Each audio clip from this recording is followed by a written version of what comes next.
Urbanization refers to the process of population shift from rural areas to urban centers, often driven by social, economic, and environmental factors. This trend is prominent in developing countries, but also in developed nations, as people move in search of better opportunities. Here are some of the major causes of urbanization. 1. Industrialization.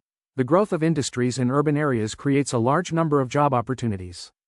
As factories, businesses, and service industries develop, people migrate to cities to secure employment, leading to urbanization. 2.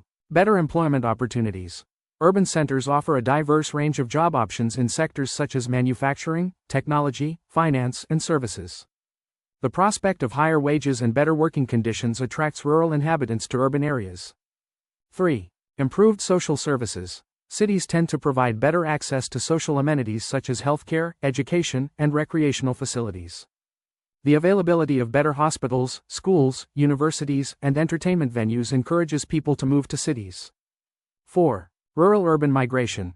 Population growth and agricultural challenges in rural areas push people to migrate to cities.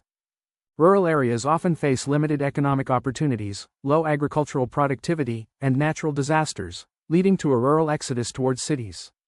5. Infrastructure development. Urban areas are often centers of development, with better infrastructure such as roads, electricity, water supply, and telecommunications. Improved infrastructure makes cities more attractive to businesses and residents. 6. Economic growth. As countries grow economically, their cities become hubs for commercial activities, investment, and innovation. Economic development draws people to urban centers for business opportunities and a higher standard of living. 7. Government policies and urban planning. In some cases, government policies promote urban development through initiatives such as industrial zones, free trade areas, and special economic regions. This encourages population growth in cities as these areas become focal points for business and employment.